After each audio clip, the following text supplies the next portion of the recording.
오늘은 여호수아 8장 말씀을 같이 나누도록 하겠습니다.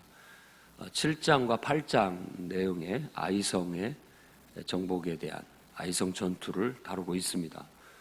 7장에서는 패배의 고통을 다루고 있고, 오늘 말씀은 다시 원래 자리로 돌아와서 하나님 말씀대로 순종하여 나아가 결국 아이성 전투를 승리로 이끈 이야기를 다루고 있습니다.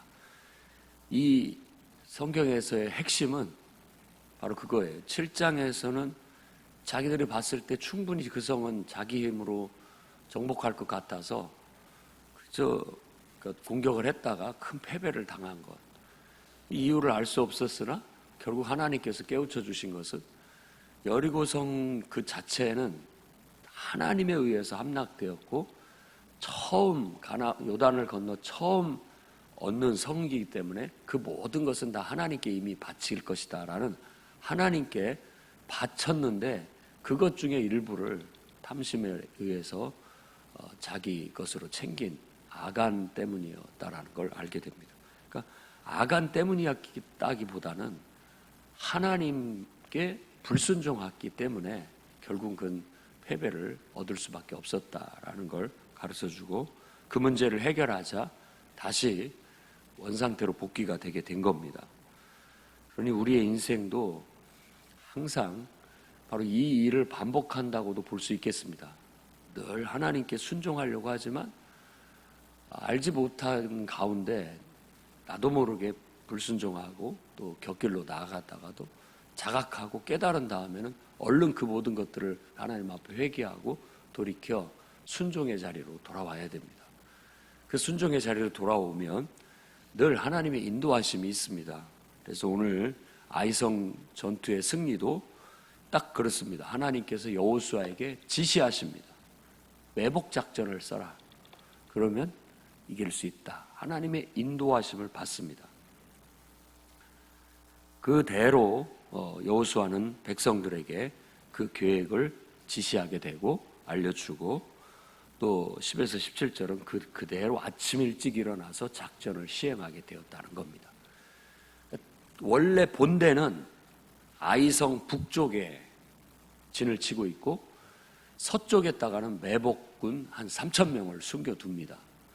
그래서 우리가 어제처럼 싸우다가 패하는 것처럼, 거짓 패하는 것처럼 해서 도망을 치면 그 아이성에 있던 군인들이 다 우리를 추격해 올 것이다.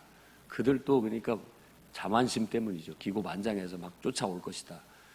그때 너희들이 빈 성을 접수해라.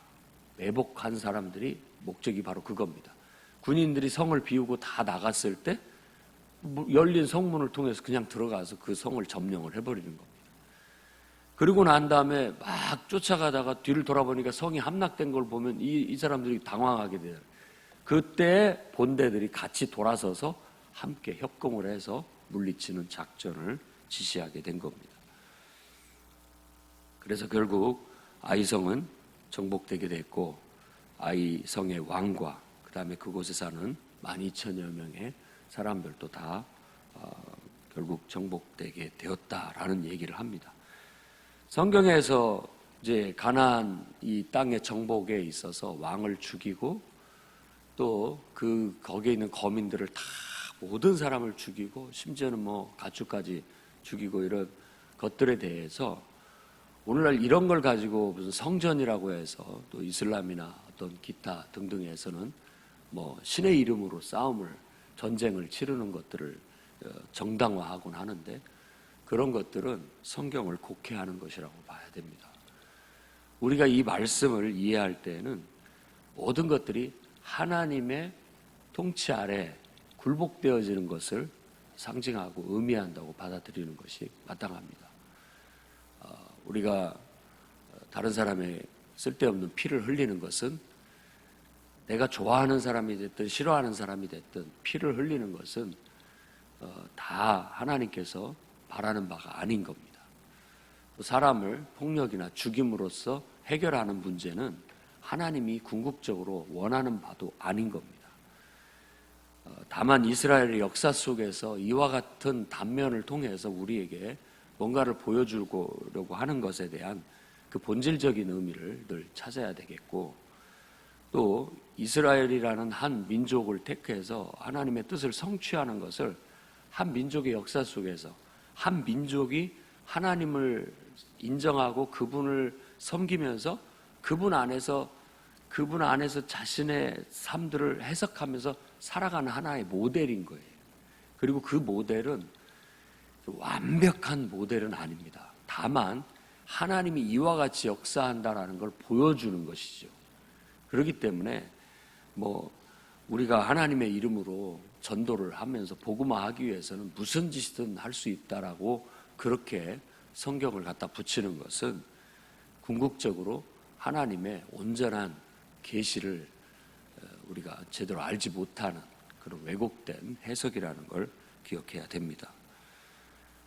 오히려 우리는 복음으로 정복하고 모든 사람들 마음을 열고 그 속에 들어가서 그들을 하나님의 임재가 임할 수 있도록 하는 것이 우리의 사명이라 이렇게 생각을 해야 됩니다.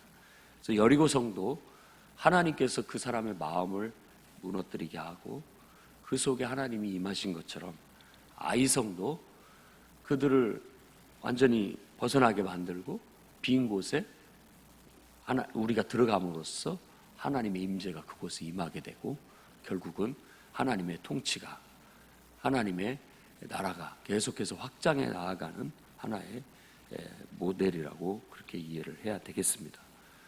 그래서 우리도 늘 기억하면서 일상생활 속에서 아이성 같은 사람을 전도할 수 있어야 되겠습니다.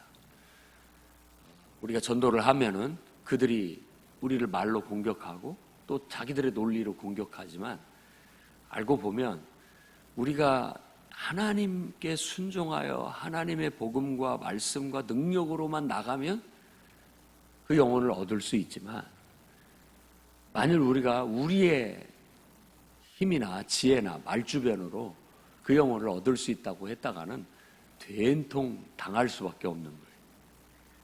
그러나 하나님께서 우리에게 분명히 그 영혼을 전도할 수 있는 기회를 만들어 주실 겁니다. 또 지혜를 주실 거예요. 매복 작전을 쓰라라고 하는 이런 지혜를 하나님께서 깨우쳐 주시는 거예요. 어떤 경우는 그냥 주변을 7바퀴 돌므로써 해결될 수가 있고 어떤 경우는 이와 같이 매복을 통해서 해결해 나갈 수 있다라는 걸 보여주는 겁니다. 좀 기다려야 되고 기회를 엿봐야 됩니다. 그들이 방심할 때 결국 하나님께서 그 기회를 주시게 되고 그들 마음속이 비었을 때 결국 하나님의 말씀이 그 속에 들어갈 수 있는 기회가 찾아오게 될 겁니다. 코로나19로 인하여 교회가 언론에서 이렇게 하는 것으로 인해서 부정적인 요소도 있을 수 있지만 하나님의 궁극적인 뜻은 무엇이겠습니까? 결국은 코로나19로 인하여 두려워하고 또 질병과 또 자연재해로 인하여 염려하는 마음, 그런 마음들 속에 결국 하나님은 그 마음을 비우게 하고 그 속에 하나님의 말씀이 또 하나님이 그 속에 들어갈 수 있도록 기회를 만드는 거라고 생각할 수 있습니다.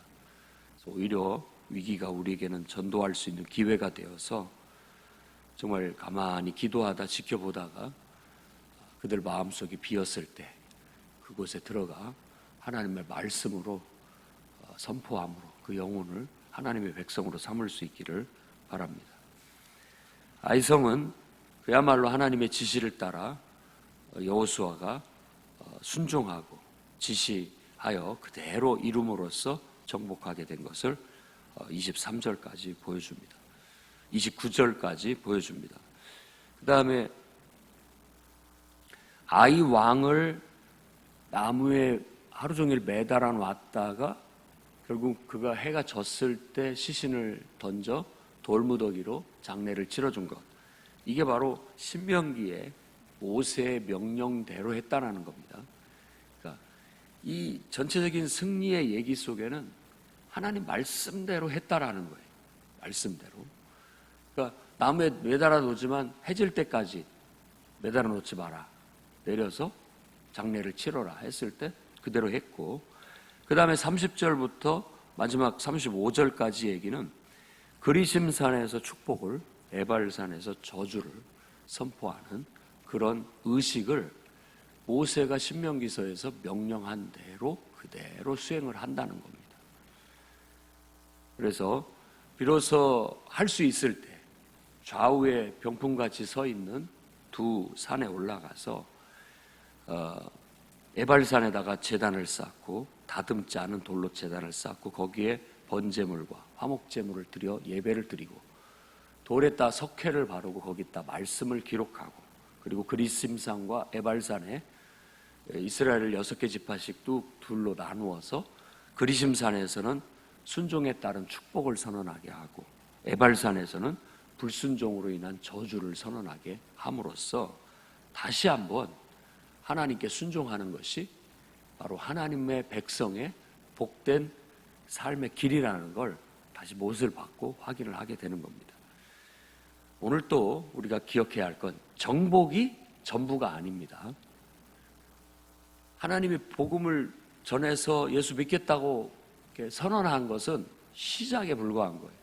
그러고 난 다음엔 하나님 말씀대로 순종하여 살아가는 삶이 따라와야 되는 겁니다.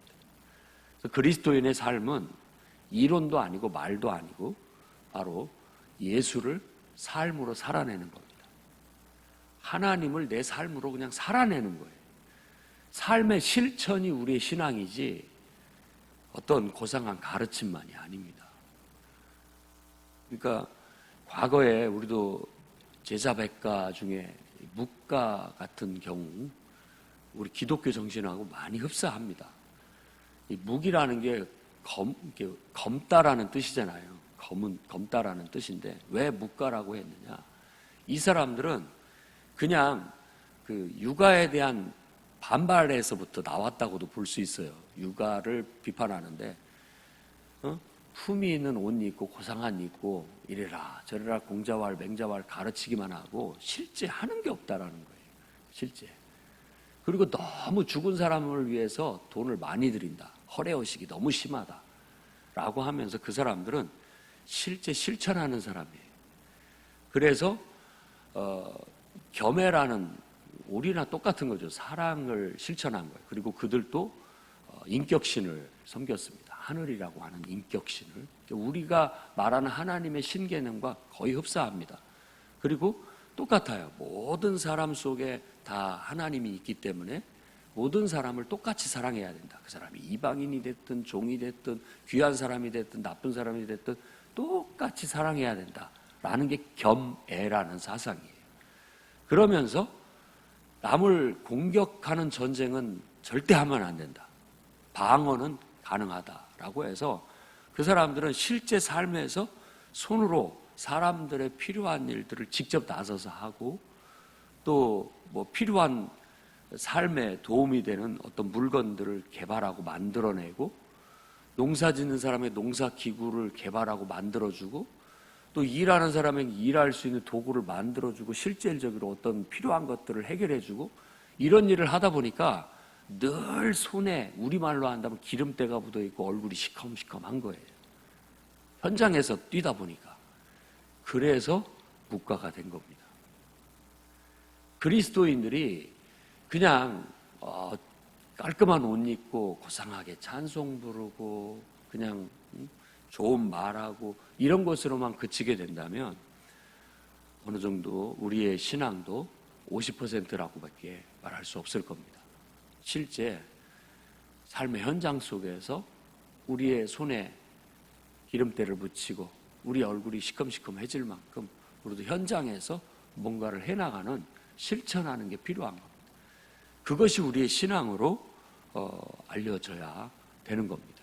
예수 그리스도께서도 공생의 기간 동안에 그저 서당 하나 만들어 놓고 거기에서 가르친 게 아니에요.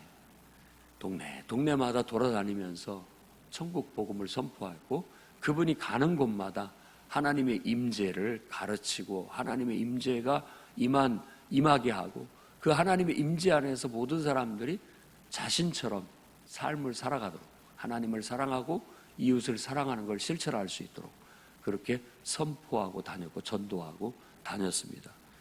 우리의 삶에도 늘 하나님 사랑을 실천하고 이웃 사랑을 실천하면서 우리가 몸소 정말 하나님을 섬기고 순종하는 삶이 얼마나 복되고 행복하고 세상을 변화시키고 온전케 만드는지를 몸소 실천하고 보여주면서 그 원리를 전하고 그 복음을 전하고 가르쳐서 동참하게 하는 것이 오늘날 복음을 전하는 그리스도인들의 사명이라고 믿습니다. 그래서 이스라엘은 바로 그것을 우리에게 보여주기 위한 하나의 모델로 선택받았고 그들의 사명을 다했고 그들의 사명의 완성은 그 민족 속에서 하나님의 아들 예수 그리스도가 이 땅에 태어나 십자가에 죽으시고 부활하심으로써 우리에게 정말 구원의 길을 여시는 겁니다. 그래서 예수 그리스도를 통해서 천하 만민이 다 하나님 안에서 통일되게 하려는 게 하나님의 궁극적인 목적인 겁니다. 그러니 오늘 또 우리도 말로만 하지 말고 삶의 실천으로 하나님 사랑과 이웃 사랑을 정말 손에 우리의 희생을 또 우리의 몸에 온전한 희생과 헌신과 봉사로 하나님의 말씀을 순종하고 실천해 나가는 그런 성숙한 성도의 삶을 보여주시기를 주의 이름으로 축원합니다. 기도하겠습니다. 자비 하나님,